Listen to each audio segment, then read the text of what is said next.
Welcome to the Daily Chronological Bible.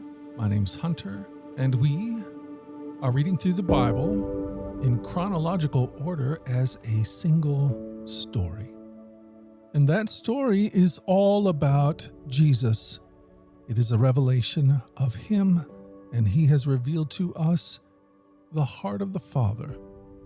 Today, April 21st, we start in 2 Samuel chapter 3, verse 6 through chapter 4 from the New Living Translation. This is the word of the Lord. 2 Samuel 3, starting in verse 6. As the war between the house of Saul and the house of David went on, Abner became a powerful leader among those loyal to Saul. One day Ishbosheth, Saul's son, accused Abner of sleeping with one of his father's concubines, a woman named Rizpah, a daughter of Aiah. Abner was furious. "Am I some Judean dog to be kicked around like this?" he shouted. "After all I've done for your father Saul and his family and friends, by not handing you over to David, is this my reward, that you find fault with me about this woman? May God strike me and even kill me if I don't do everything I can to help David get what the Lord has promised him. I'm going to take Saul's kingdom and give it to David. I will establish the throne of David over Israel as well as Judah, all the way from Dan in the north to Beersheba in the south." Ishbosheth didn't dare say another word because he was afraid of what Abner might do. Then Abner sent messengers to David, saying, "Doesn't the entire land belong to you? Make a solemn pact with me, and I will turn over all Israel to you." "All right," David replied, "but I will not negotiate with you unless you bring back my wife Michal, Saul's daughter, when you come." David then sent this message to Ishbosheth, Saul's son: "Give me back my wife Michal, for I bought her with the lives of 100 Philistines." So Ishbosheth took Michal away from her husband Palti, son of Laish. Palti followed along behind her as far as Bahurim, weeping as he went. Then Abner told him, "Go back home." So Palti returned. Meanwhile, Abner had consulted with the elders of Israel. "For some time now," he told them, "you have wanted to make David your king. Now is the time. For the Lord has said, I have chosen David to save my people Israel from the hands of the Philistines and from all their other enemies." Abner also spoke with the men of Benjamin. Then he went on to Hebron to tell David all the people of Israel and Benjamin had agreed to support him. When Abner and 20 of his men came to Hebron, David entertained them with a great feast.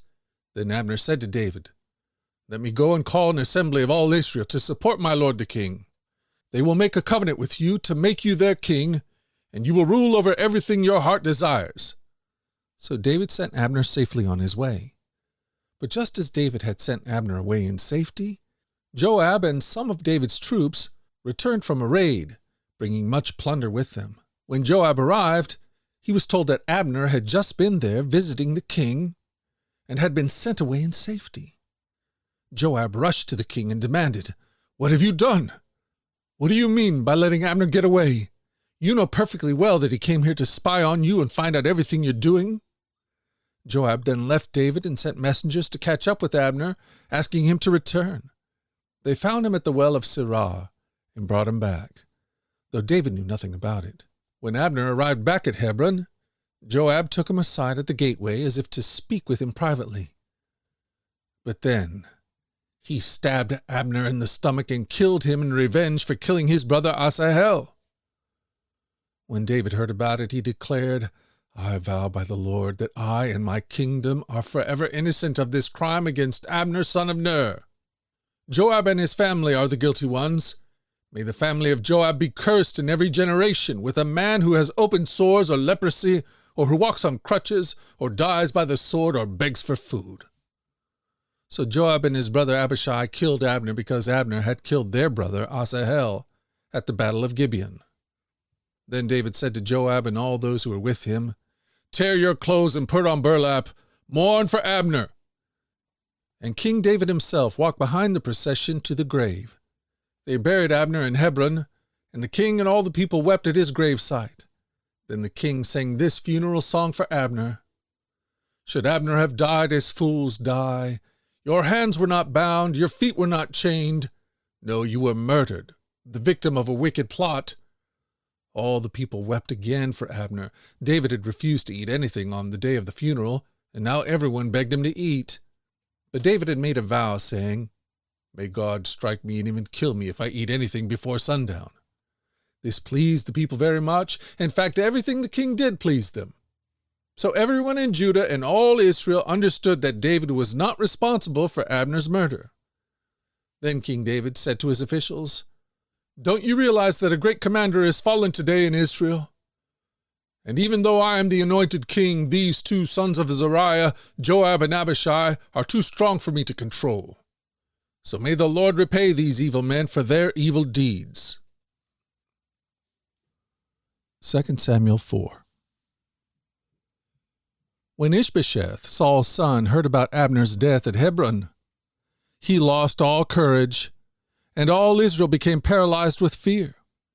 Now there were two brothers, Baanah and Rechab, who were captains of Ishbosheth's raiding parties. They were sons of Rimmon, a member of the tribe of Benjamin who lived in Beeroth. The town of Beeroth is now part of Benjamin's territory, because the original people of Beeroth fled to Gittaim, where they still live as foreigners. Saul's son Jonathan had a son named Mephibosheth, who was crippled as a child. He was 5 years old when the report came from Jezreel that Saul and Jonathan had been killed in battle. When the child's nurse heard the news, she picked him up and fled. But as she hurried away, she dropped him, and he became crippled. One day Rechab and Baanah, the sons of Rimmon, from Beeroth, went to Ishbosheth's house around noon as he was taking his midday rests. The doorkeeper, who had been sifting wheat, became drowsy and fell asleep, so Rechab and Baanah slipped past her. They went into the house and found Ishbosheth sleeping on his bed. They struck and killed him and cut off his head. Then, taking his head with them, they fled across the Jordan Valley through the night. When they arrived at Hebron, they presented Ishbosheth's head to David. "Look," they exclaimed to the king, "here's the head of Ishbosheth, the son of your enemy Saul, who tried to kill you. Today the Lord has given my lord the king revenge on Saul and his entire family." But David said to Rechab and Baanah, "The Lord who saved me from all my enemies is my witness. Someone once told me that Saul is dead, thinking he was bringing me good news. But I seized him and killed him at Ziklag.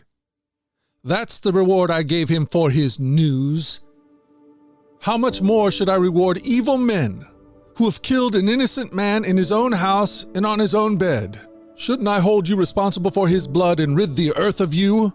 So David ordered his young men to kill them, and they did. They cut off their hands and feet and hung their bodies beside the pool in Hebron. Then they took Ishbosheth's head and buried it in Abner's tomb in Hebron.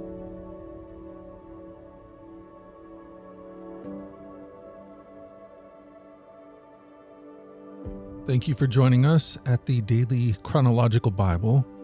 You can find out more about our other podcasts at dailyradiobible.com, where people from all around the world come to join us in this journey through the Scriptures, where we allow the Scriptures to point us to the God who is love, the God revealed to us fully in Jesus. Again, that website is dailyradiobible.com. Subscribe or follow wherever you get your podcasts. Until tomorrow, let's go forward in God's joy. Let's let His joy be our strength. And let us always remember this, that you are loved. No doubt about it. Alrighty, I'll talk to you again tomorrow. Bye-bye.